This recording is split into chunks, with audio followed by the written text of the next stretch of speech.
So I am Barb Safaris. I work for the Family Resource Network of Ohio, and I'm glad that you joined us.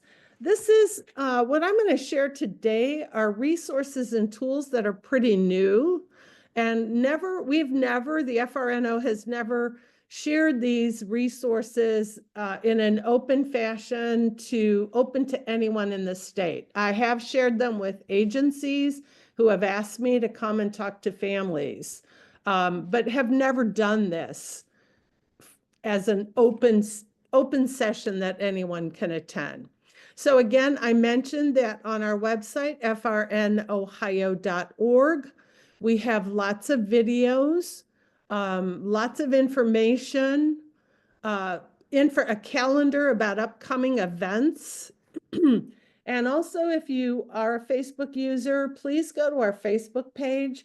Every week, we try to share stories of how people are using Charting the Life course as an individual with lived experience, families, or professionals, and the impact it's made on their lives.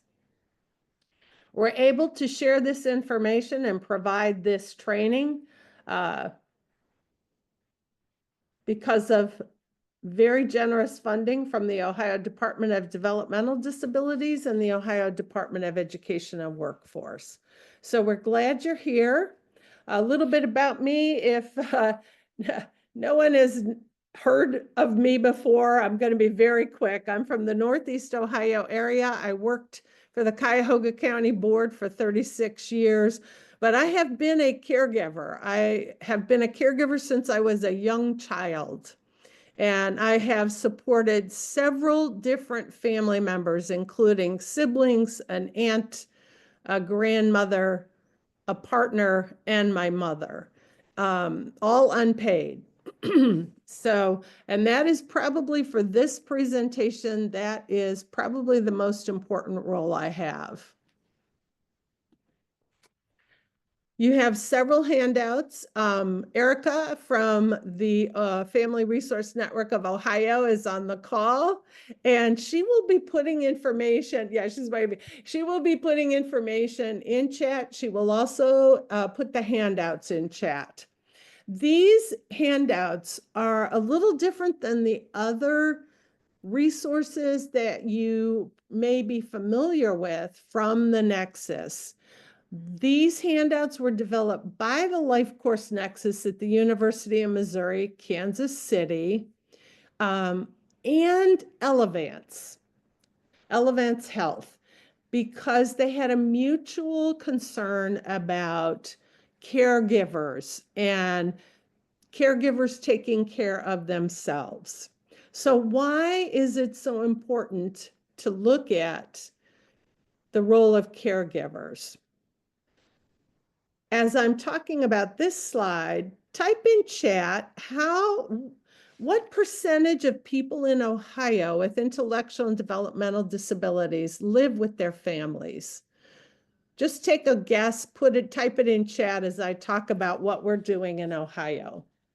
So in Ohio, we want to share information about Charting the Life course and the resources. And there are many, many, many resources because we want everyone to know about them. We want to develop a common, understandable language in Ohio. So if you talk about a trajectory with people in early childhood or aging or DD or mental health or behavioral health or physical health, everyone will know what we're talking about. So I'm curious now to see the percentages that you've identified of people in Ohio that live with family. And oh my gosh, you guys are awesome. Actually, the percentage is close to 75%. So a lot of you are right on the mark. I love it. And that is also the percentage nationally. So think about this. We typically think of SSAs. A lot of you may be thinking about people who live in congregate settings, group homes, but about 72 to 75% of people with intellectual and developmental disabilities in Ohio live with family. About 14% live alone or just with one other person.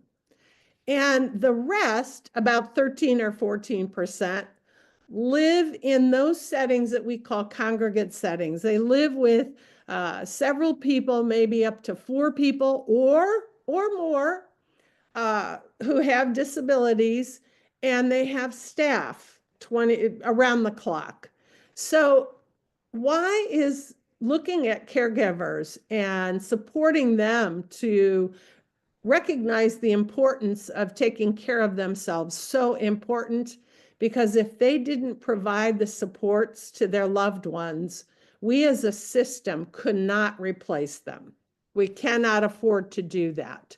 And so we need to make sure that not only the person with IDD has a good life, but also that we make sure we support families. So our overall concept that drives our work in charting the life course is we want everyone, all people in their families, have the right to live, love, work, play, learn, and pursue their life aspirations in their community. Now, those of you that are veterans and have been around for a long time, you know this is nothing new. It's been in federal law. It's been in the Rehab Act for almost 50 years. So we want everyone to have a good life. And for the person, that means we want them to have that civil right of self-determination, to be interdependent, because none of us are independent, and to be included and valued in their community. For families, we want them to be supported that recognizes their strengths and abilities, and so that they can turn around and take care of the people that they love. So why is caregiver well-being so important? Those of you that are caregivers, and probably all of you have been a caregiver at some point in your life. If you have children, you have been a caregiver. The difference, and what I would remind people when they would say to me, well, I had children, so, I know what it's like to be a caregiver. Of course you do. But for a lot of these families, caregiving does not end at 18 or 21. Caregiving is a day-to-day part of their life for the rest of their life. And even if their loved one is somewhere else, that caregiving probably continues and looks different for each person. And also that emotional caregiving is present, whether that person lives in your home or is somewhere else. As we all know, think about when you're on a plane, what do they tell you? Put your oxygen mask on first. We need to know how to take care of ourselves. And a lot of people will say, well, I can't because I'm too busy being a caregiver. So looking at caregiver well-being takes intentional thinking and focus and planning. It's not something that's just going to happen. It's something that has to be intentional, with purpose, with focus, and with planning. And we need to maintain our own well-being so we can support others. So think about, as a caregiver, I was taking care of my mother and my partner, who both had strokes within 2 months of each other. And I let some of my well-being fall to the wayside, physical well-being, and had doctors tell me, you need to take care of yourself. You need to, actually, I needed 3 surgeries, and they were like, we'll give you a little bit of time, because I said I'm a caregiver, and they said, we'll give you time to plan, but you need to, they weren't life-threatening, but they were necessary. So what is a good life? And the reason I ask you to consider this is, if we look at well-being for ourselves as caregivers, we need to look at what is our good life. So what are our dreams that we perhaps put aside to be a caregiver? Do we have what's important to us in our life? A lot of us have let hobbies and things that were important to us, relationships, we have let them fall aside because we feel like we don't have time or we can't. So why don't we take care of ourselves? Well, because it's very stressful, right? We're just trying to make it through the day. We're trying to make it through tomorrow. We're trying to make it through the week. We also may think we have a lack of time. I don't have time to think about myself. I'm too busy taking care of my loved one. I had one mother say to me, Barb, the time I have is from the time I drop off my son to the time I have to go to work. It's 20 minutes. And she said, what I do for myself in that 20 minutes is I take a walk outside so I can be close to nature. And that is my 20 minutes. That is when I take care of myself. So it's finding that time. When do you have that time that you can do something for yourself? But there's also guilt. I can't take care of myself. I need to take care of my loved one. I can't focus on me because I need to focus on them. And it's also because we want to be seen as competent as caregivers. We can take care of it. We're good. But it means a reversal of roles because now we're not just the giver, but we may be the receiver. We don't want to be seen as needy. We want to be seen as competent caregivers or burdening others. And so we need to shift thinking about our well-being not as something that imposes on others, but that is supportive to us. And we may not know about resources. And I will tell you, families that I've talked to have typically just found moments that they have and identified what they do during those moments. So I'm going to go over some tools about caregiving, and I want you to think about using them for yourself, because if you are working with people and families, it is a stressful job. You cannot predict what will happen every day when you go into work. I was an SSA, so I know that very well. I did service coordination. I know that very well. You never know what your day is going to be like. You never know what's going to happen when you pick up that phone or when you go to someone's house. And how you can support others. So these tools help you think and organize thoughts and make you think about your physical, emotional, and mental well-being. We also cannot expect others to help us if we aren't clear about what would be helpful. And please don't think that, we're looking for someone to take our place. That'll never happen. But thinking about what can others do to help you?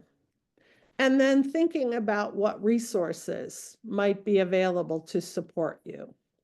So everything that Erica has put in chat, everything that I'm going to introduce to you today can be found on lifecoursetools.com under library, and then go to exploring life domains, and there is a heading for caregiver well-being. So you can find all the resources. They are typable PDFs, so you can actually share them with other people. You can leave them with families if you are a service coordinator or SSA. So if you're familiar with the basic tools in charting the life course, you know that we have these resources called portfolios, and they usually have 3 tools in them. The 3 most common tools: the 1 page, the trajectory, and the integrated support star. There is a portfolio for caregiver well-being. And like I said, it was developed with Nexus at the University of Missouri, Kansas City, and Elevance Health. So the 1 page, the purpose of the 1 page is really to, in any of the portfolios, to show the value of the person. So now we're talking about the caregiver. The headings are a little different, but again, it's to show the value of caregiving, the value of the caregiver. So under the green banner, the first section is asking people to think about, well, what's going on in your caregiving journey? And think about times when you feel good, physically, mentally, emotionally. For me, it was when I got to go to the gym, just having that short break where I could go to the gym. Another time when I felt well emotionally was when I got to have time to myself, to read, to do whatever I wanted. And I'm not talking about a day. It could be just a 15, 20, 30 minutes. And another time when I felt well was when I spent time with a very close circle of friends. And it wasn't a long period of time. It could be an hour. Asking people to think about what contributes to your well-being.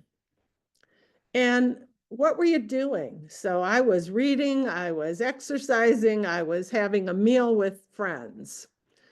Think about your routine. So that mother who said, after I drop off my child with autism at school, I've got 20 minutes and I take a walk outside because the fresh air helps me. I get to be in nature, which I love. And then what worked well in the past? What did you do in the past?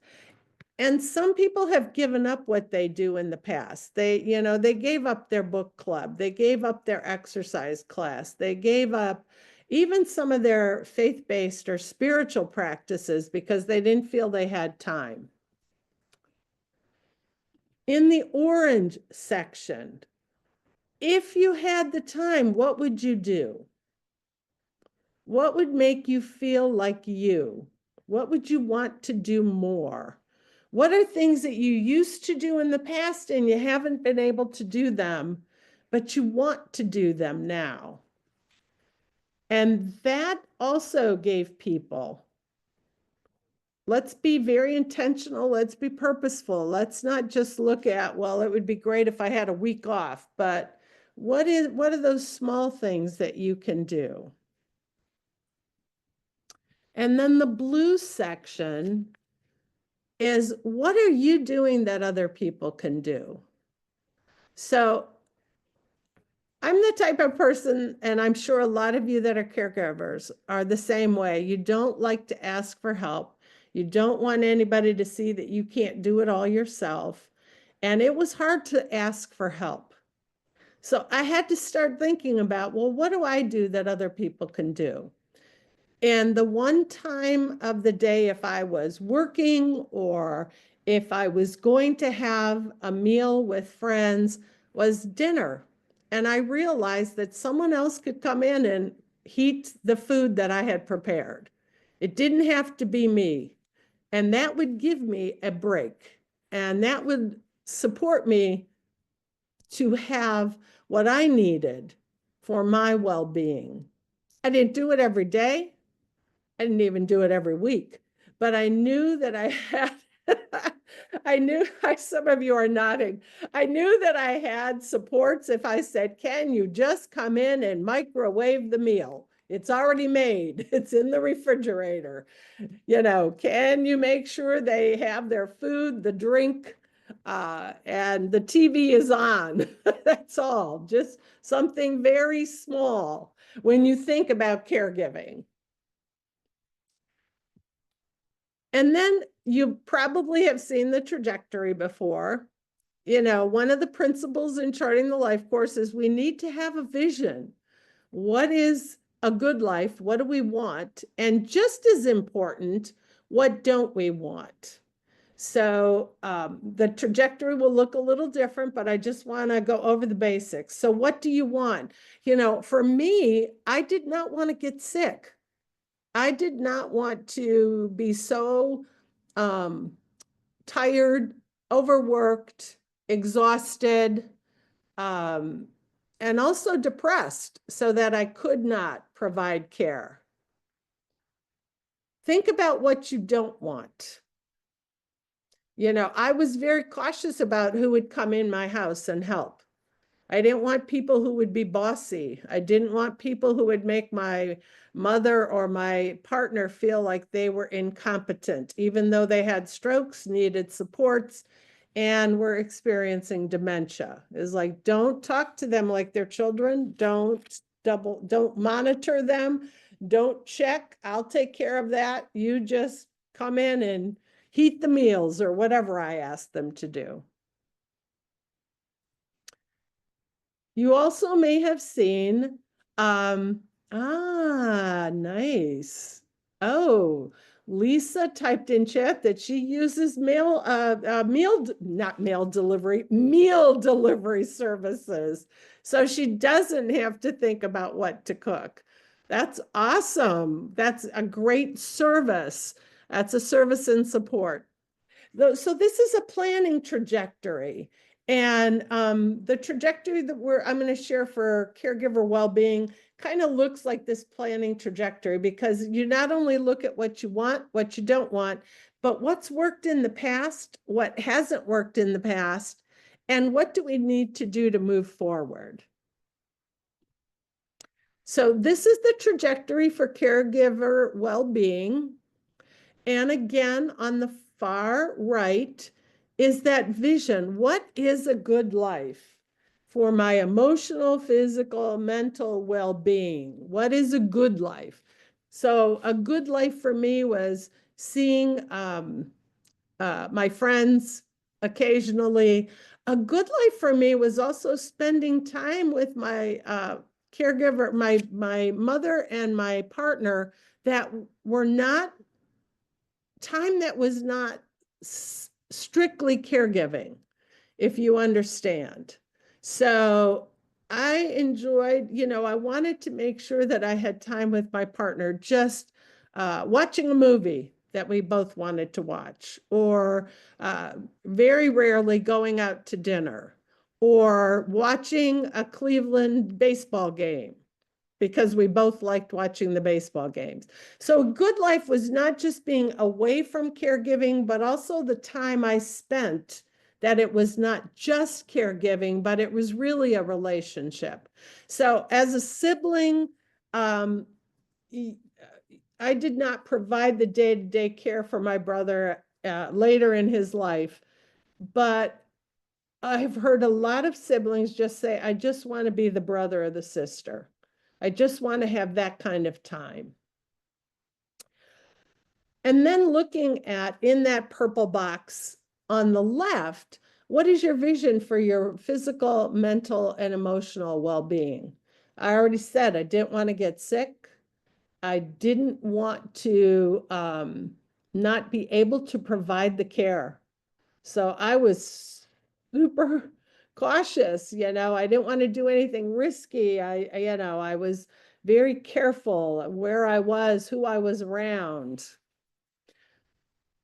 And then what kind of information would promote my well-being or skill building?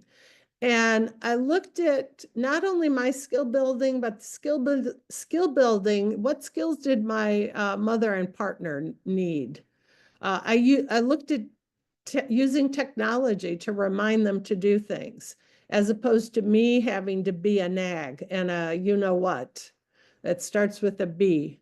Because I had to continually remind them, because they needed the reminder. So I used technology, or I used written notes instead of me being the one.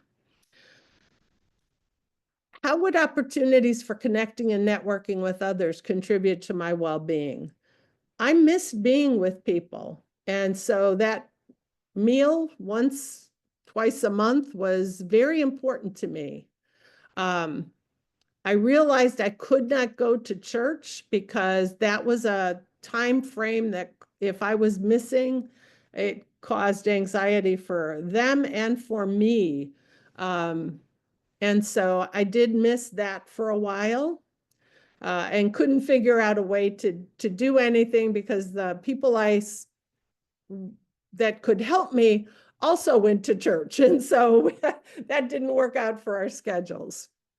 And then what goods and services would help, like meal delivery? How awesome is that? Okay. And let me back up for a minute. As I said, I have been a caregiver for decades, a family caregiver from the time I was a young child as a sibling. Uh, over, over 65 years. And when my mother and partner had strokes, I contacted the aging system and said, I'm interested in learning what help is available to me. And for the first time in my life, after this family support person that I called at the AAA, the Area Agency on Aging, after they took my name and phone number and blah, blah, blah, all that kind of stuff down, the demographics, the first question she asked me is, what are you doing to take care of yourself? And that was the first time anyone had ever asked me that. And that was only 5-6 years ago. So after 60 years of being a caregiver, that's the first time someone asked me that. So if you are a professional, please don't say to people you need to take care of yourself, because that will cause them to react as, I'm taking care of myself. You don't know what this is like. But ask them a simple question. What are you doing for yourself? That opens up the conversation and it's not judgmental. And as we are person-centered, one of the things that we know is we should not be exerting power over people by saying you need to, you should, why don't you? But we need to have power with the family. So our question of what are you doing to take care of yourself is open and it's not judgmental, because the assumption is they're doing something. And they may not, or it may help them start thinking. So what goods and services can help you? I think with COVID, what we all learned is there are a lot of virtual opportunities. There are a lot of delivery services. Some people don't like to go grocery shopping. That's very stressful. And so people are starting to use delivery services, meal delivery. I happen to like to go to the grocery store. So for me, that really was taking care of my mental self, going there, looking at the food, figuring out what I was going to buy. But for other people, that may add stress to their caregiving. So what can help make life easier for you? Just as important as what you want is what you don't want. And so what I did not want to happen was that I would become sick and not be able to provide care, or I would get so frustrated that I would not be able to provide care.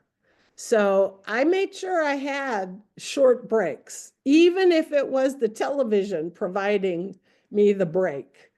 Oh, you can watch the baseball game, or actually I would watch the baseball games, but you can watch Ohio State football, and I'm going to go do something else in the house. But it gave me a break, okay? Because I needed that break, because when someone is very needy, it is normal to get frustrated and to sometimes get short. And what I did not want to do was to get short with either one of them. So what is not good physical, mental, and emotional wellness? That you can define it for yourself.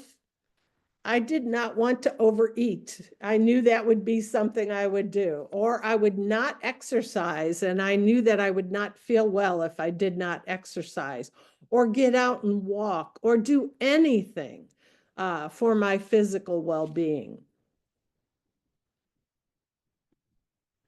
And then again, like the planning trajectory, we look at, well, what did you do in the past? What did you do in the past to take care of yourself? And that's when families would share things like, I belong to a book club. I belong to a Bible study group. Uh, I had other interests and hobbies. That's what I did. And some people just said something very simple like, I would take a long bath and not be worried about what's going on in the house. So what are things, and with COVID, we have learned how to have some of these experiences without having to be out of the house for very long. There are, some families have said they participate in virtual groups. And, they have a virtual book club because it was easier for everybody. And maybe they meet once every couple of months in person, but they do a lot virtually. So looking at what have you done in the past, what could you do right now? Just something small. Think of small things to do. And then what are things in the past that got in the way of taking care of yourself?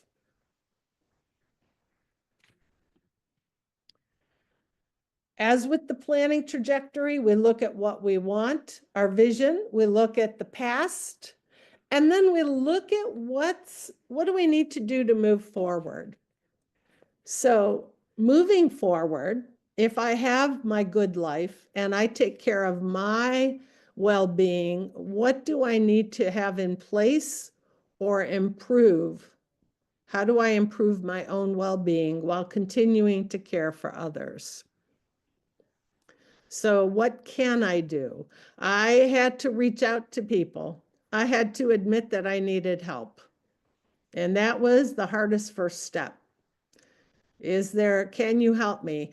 And also being very clear to others about what would be helpful. And sometimes it may be something like I did, can you come in and warm up dinner? And sometimes it may be something that they can do for you that has nothing to do with your loved one. Can you go pick this up for me? Because then it's a break that you don't have to do that. And it's one less stressor for you to think about.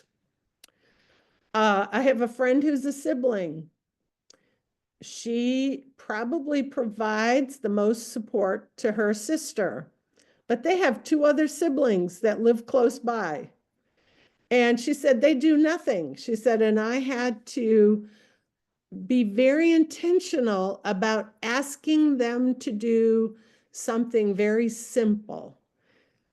She knew that they could not take their sister to a doctor's appointment because they would get flustered and it's too much.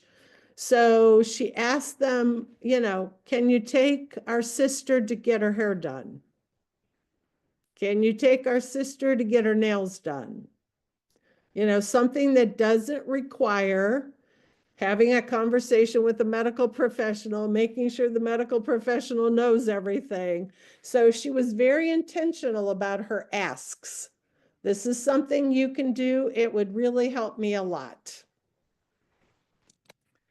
And then just as important as looking at what needs to continue to happen or what needs to happen, what do we need to avoid? What do we need to make sure doesn't happen so that I can still stay well enough to take care of my loved ones?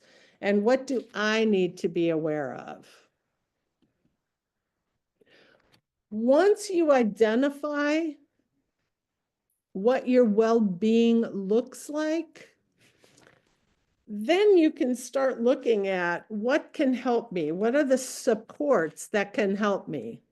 So this is an integrated support star for caregiver well-being. It's a little different than the other integrated support star. You can see that each of the 5 points, there are 5 points of the star. Each of them represents a possible area of services or supports. And each of those 5 areas are divided into 2 sections. So what are the supports for that I need, and what are the supports my loved one needs? And I'm going to take you through each section. So if you're looking at what kind of supports do I need or have, under personal strengths would be your skills and abilities. Do you know how to use online delivery? Do you have the technology to do that? Do you have skills that you want to enjoy or hobbies? Are you knowledgeable about possible supports? And your loved one, what are their personal strengths? For both my mother and George, they both could read after their strokes. And so I used writing a lot, a written schedule, a whiteboard. I used some technology, which I'll talk about when we get to technology. They couldn't tell time. They couldn't tell that 3 o'clock was 3 a.m. or 3 p.m. They had no concept of time during the day. But they did know how to read. And so I found a clock that would tell them today is Tuesday, March 18th.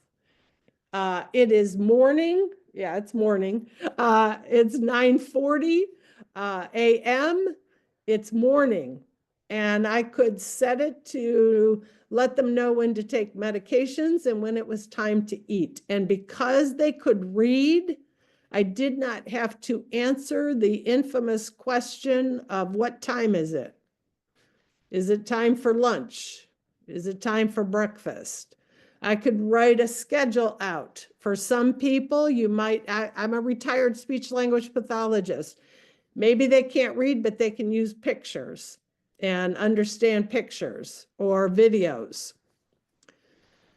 And then think about the experiences that you've had or your loved one has had that is helping with caregiving, like they know how to do certain things. For a while, my mother and partner could heat up their own meals and I didn't have to be present. And then that skill decreased. And that's why I had to look for someone who could come in and make sure they ate their meal.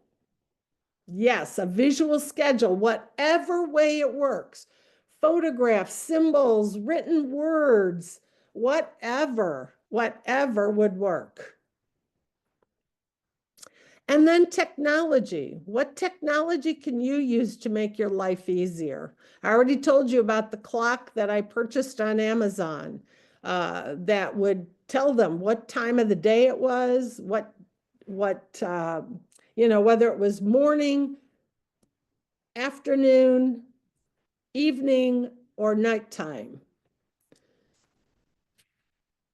But also think about, don't just think about iPad, laptop, smartwatch. Think about other things. So the microwave was a great, my mother could no longer cook, but I could cook things and put them in crocks with handles, and she could put them in the microwave and warm it up until she couldn't. But initially that was a technology she could use, the microwave, and it saved a lot of anxiety and a lot of stress. I cooked the food she liked. She did not like food that other people prepared, but I could make food and she could microwave it. Think about things like an electric toothbrush.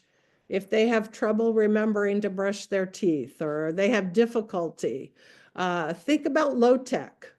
Not just the high tech, but the simple technology that we all use in our life to make it easier. Relationships. So what relationships did I have that could be helpful? Well, I shared with a friend, a very close friend that considers me a sister. I consider her my sister. the stress of caregiving. Not all of it, but the fact that it was very busy, I was busy, it was keeping me from doing other things. And I never said, will you ask me out? Or, will you have dinner with me? But she realized she lives 10 minutes away, 15 minutes away, and she would do things like if Cleveland was playing baseball, she'd call and say, so, did George have dinner? Is he watching the game? You want to come over? And that was a lifesaver. So, my friends, when I needed help, I reached out to a friend I trusted very much and said, who's a natural caregiver and had retired to take care of her grandson who was diagnosed on the autism spectrum. And I knew she couldn't help me, but I called her and said, I may need some help. Do you know anybody who can help me? Just to come in and do simple things. And within minutes, she gave me a name and reached out to that person and got their phone number and connected us. So until I initiated and said, this is the kind of help I need. For my mother, she was 90. How old was she when she had her stroke? 93. A lot of her friends had passed. And so I reached out to her godchildren and said, they both lived out of town. And I said, can you call my mother? Can you spend some time on the phone with her? And they did. But I had to ask. They called, but not real frequently, and they upped their frequency because I said, it would be nice for her to talk to somebody other than me. And so they became very intentional about that. Community-based. So what resources did I use for my well-being? Well, I used the Y because I had, because of my Medicare, I had silver sneakers and I had a free membership to the Y, and it's 2 miles away. And so I was like, I'll be back. I'm just going to go to the gym. I'll be gone for 30 minutes, because I couldn't go long, but, just taking that short break. But are there other places, that people can go, or maybe they can follow their interests? Community centers, the Y, the parks. For me, I also would meet my friend and we would walk I live in Lake County and we have a lot of beautiful parks in Lake County that she and I discovered just to get outside and, walk along the Lake Erie. Some of the parks are right along the lake. So we use the community parks. And then eligibility specific, what supports was I possibly eligible for? And as an older caregiver, and they were older, I was eligible for the aging system. But also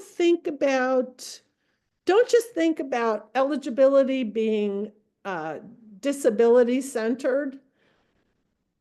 Think about, what supports are you eligible for you yourself because of perhaps your health insurance? Are you eligible for wellness services? Think about your own cultural community. Think about your faith-based community. Does your faith-based community do outreach? Can they help you in any way? So it's not just thinking about disability, but think about anything else that you're eligible for. So I'm just going to stop for a minute.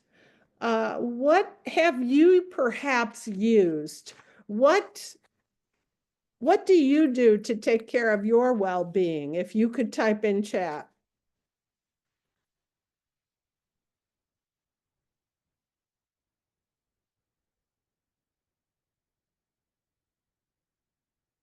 Let's see what you got. Therapy, absolutely. Not enough, yes. Go for a walk. I know it's so therapeutic to walk. I don't know why. Um, Go for a walk, turn off technology, color. Ah, nice. Being in nature.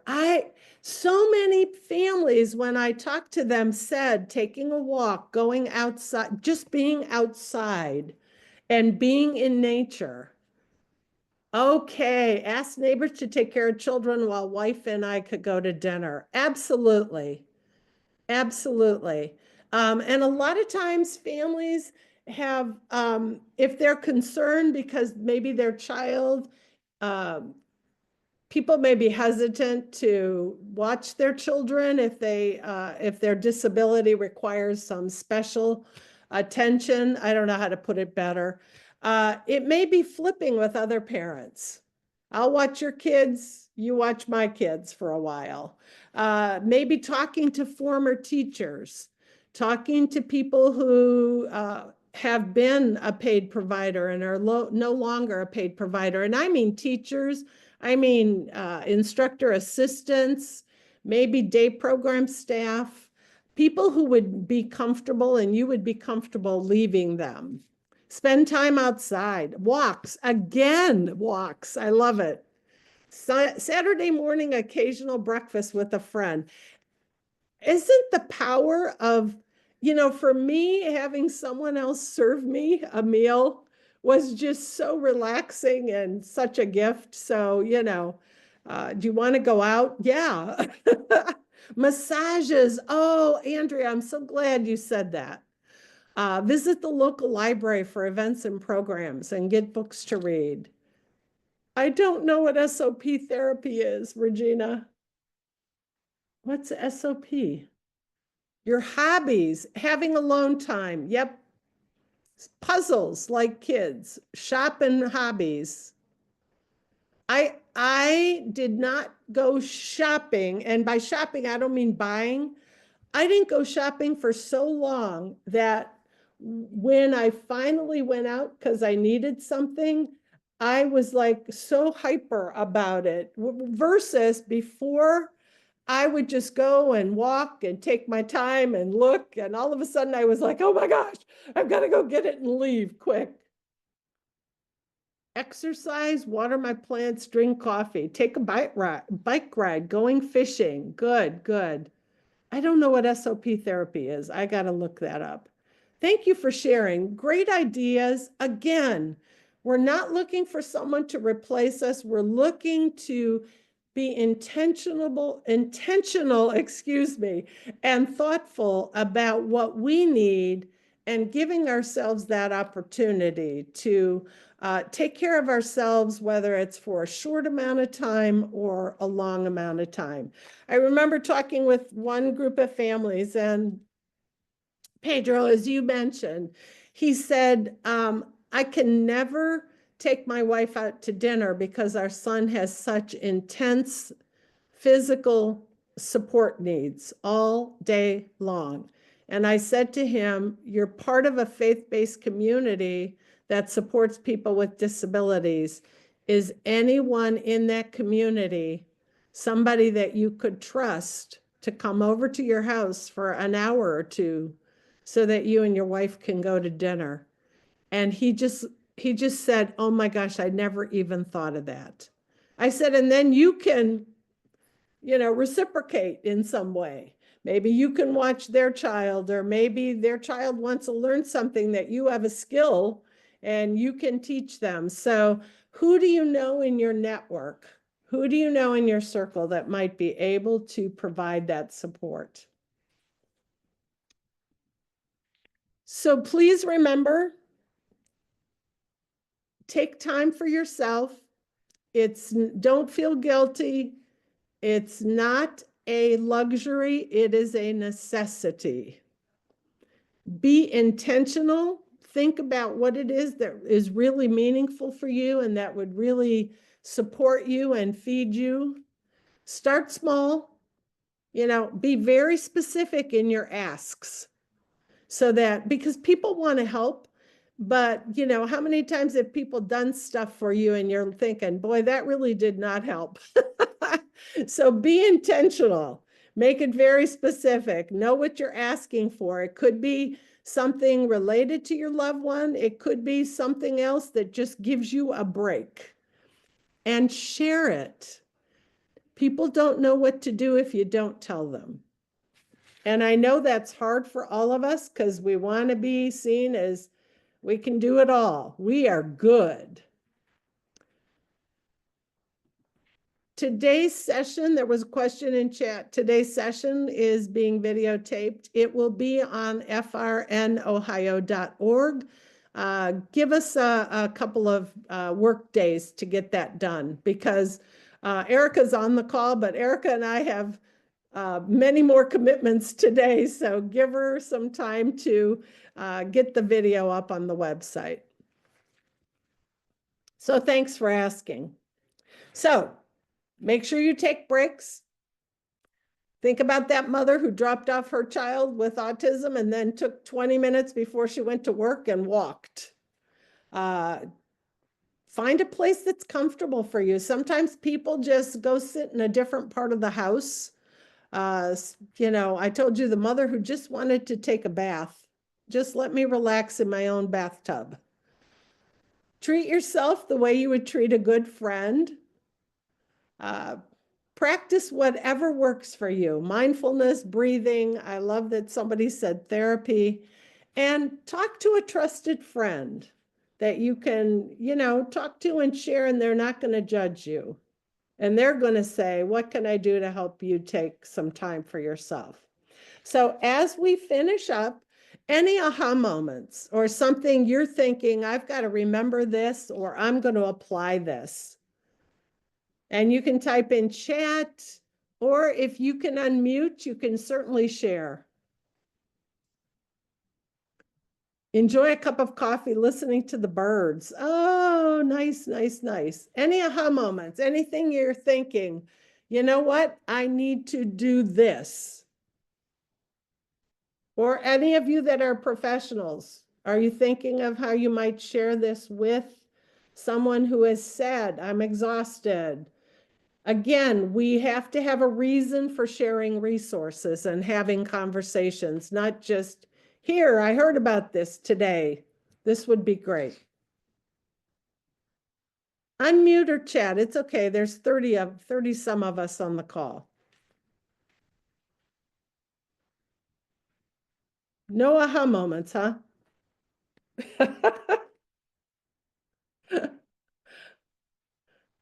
Okay, somebody type. Thank you, whoever, let me see who it is. Tracy, just realizing I don't do anything for myself, and without that, I really can't help my families. Yes, absolutely. As I said, if you're an SSA or any professional supporting people and families, you go home sometimes and you're absolutely exhausted. And we need to take care of ourselves so we can support the families and the people that are, our job. Thank you, Linda. Appreciate the reminders. Thank you. Hopefully they're helpful. Hopefully they make you think. And I think that, for me, it was just being intentional and starting small and talking to others, being honest. This is what would be helpful. Because remember, help is defined by the person receiving it, not by the person giving it. So we need to tell people what would be helpful. I will, instead of asking the families, do you need anything? I'm going to ask, do you need anything for yourself? Ooh, I love that, Jennifer. Thank you for sharing that. That's awesome. I would ask families what would make your life easier. And sometimes people would then, I'll never forget, I had a sister who was taking care of her 55-year-old brother who never had services. And I said, what would make your life easier? And she said, I have to feed him and it takes a long time. Is there anything that we can do to make meals so that I can maybe watch the Indians baseball game? And we found a feeding machine that her brother could feed himself. So until she said that, I had no idea of what direction to go to. Importance of self-care and how much it's needed. Thank you, Lisa. Susan, when someone asks me a difficult question, I give myself time to get back with a good answer. Absolutely. I always tell people if you answer too quickly, it means you didn't really hear and understand what the person said. So thank you, Susan. Thank you all for your attention. Please go to our website. We have lots of resources. As you